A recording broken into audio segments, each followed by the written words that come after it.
If you think your PC might be hacked, check these 4 things first. First, unknown startup apps. 2, unknown user accounts. 3, malware scan results. And 4, suspicious security alerts. We'll start with the fastest checks and then show you the deeper scan. All right, we're going to start by checking our startup apps and looking for anything suspicious. We can easily get there by opening our task manager. On Windows, that will be Control, Shift, and Escape all together on a keyboard, and that will bring up the task manager. Click down to Startup Apps. These are programs that automatically run when Windows starts. Here, we're looking for anything that we don't recognize. Pay attention to random names, unknown publishers, or apps with strange file locations. Now, it's important to note that just because you don't recognize it doesn't necessarily mean that you're hacked. So if you see something you're not sure about, I'd recommend looking it up, seeing if it's something that's supposed to be there. Now, if we see something that we think is suspicious, I only have Monitorian enabled, but I could right click this. But for example, I could right click one of these and hit open file location. Now, if the source folder here looks like something random or weird inside of app data from like a nonsense name, that's definitely a red flag. So to stop that from launching automatically, back in the task manager, we can select the app and disable it. You can see I already have a lot disabled here, but right click and disable is what I would want to do.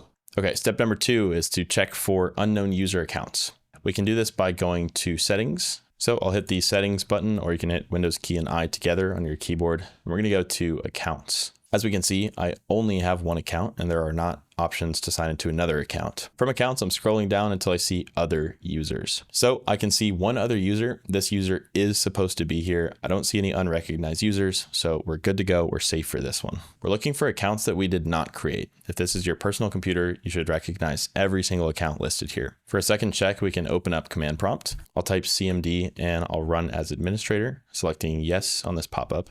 I'm going to type in the command net space user. Again, I'm seeing the accounts. I can see a guest account and the administrator account, which is the default account. No red flags here, so I am good to go. Step number 3 is to run the MRT quick scan. So we're going to use the run box. That's Windows key and R together. Let's type MRT and we'll press enter. We'll select yes on the pop-up. So this is Microsoft's malicious software removal tool. From here, we'll just click next. We're going to choose quick scan and we'll press next again. And it's now currently scanning our system. This checks the most common areas where prevalent malware is found. It is not the deepest scan, but it's fast and useful for a first pass. If MRT finds anything, we're going to follow the removal instructions. If the quick scan is clean, but your computer is still acting suspicious, we're going to move to the full scan. Okay, so the scan results are ready. No malicious software was detected, which is a great sign. I'm going to go back to the run box and type MRT once again. We'll have to repeat the steps that we just did, and we'll go ahead and do a full scan this time. So full scan selected, I'll press next, and it's beginning the scan.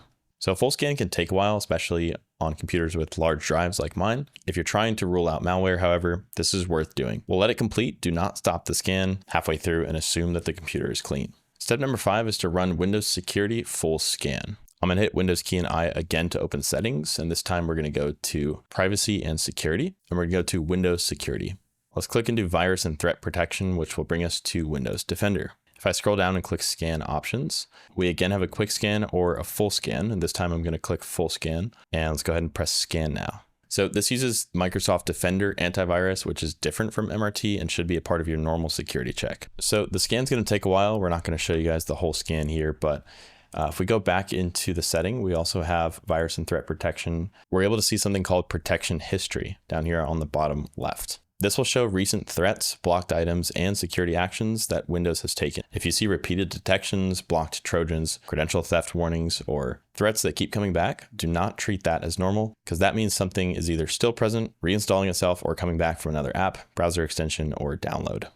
Next up, we want to quickly check installed apps. So if we go back to our settings, I'll minimize this for now while the scan runs. I'm going to go to apps and installed apps. And where it says sort by, if we have install date, which I do right here, I'm going to select that. We want to look for anything installed around the time that the problem started. Unknown remote access tools, fake cleaners, coupon apps, browser search tools, and random PC optimizer programs are common problems. So we can check for those apps, and if we see anything suspicious, we can hit these 3 dots and click uninstall. We can also check our browser extensions. Inside of Edge, we'll open that up, and I'll click the extensions button. I'll click manage extensions. And we're going to be looking to remove anything or potentially even all extensions, depending on if this could be a source of your problem. We just click to remove the extension and that's it. And then you would want to repeat this for your other browsers as well. If the computer is still acting infected, another thing we can try is Windows Defender offline. So going back into our Defender and going back into virus and threat protection, if we click scan options, we have something called offline scan. This can help find particularly difficult to remove malware from our device. So it'll take around 15 minutes, it says. We'll press scan now and we'll select yes. Okay, before we end the video, here are some signs that your PC may actually be compromised. 1 is new admin accounts that you did not create. 2, startup apps that you can't identify. 3, security alerts showing repeated malware detections. 4, browser redirects that keep coming back. 5, remote access tools that you did not install. 6, passwords being changed or login alerts from accounts you own. And finally, unexplained high CPU, disk, or network usage when you're not doing anything. One sign by itself doesn't mean that you're hacked, but multiple signs together should be treated seriously.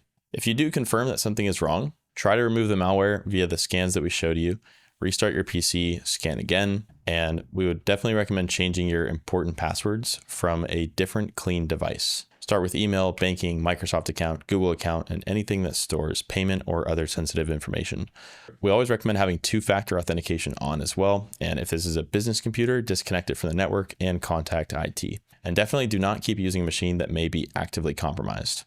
All right, so that's the quick way to check if your PC might be hacked, and hopefully it's not. All right, guys, so that's going to do it for today's video. If you have any questions about anything we covered, feel free to drop those in the comments below, and we'll get back with you as soon as we can. If you're interested in purchasing Microsoft Office, remote desktop licenses, Windows 10, Windows 11, or a wide variety of other Microsoft software at a great price, be sure to check out Indigo Software. We'll have all those links down below. As our channel continues to grow, we're constantly looking for new video topic ideas. If you have video ideas of your own, we'd love to know what those are. Most viewer commented requests get made into actual videos on our channel. Lastly, a like and subscribe would be greatly appreciated as it helps to support the channel. Thanks again for watching. We'll see you guys next time.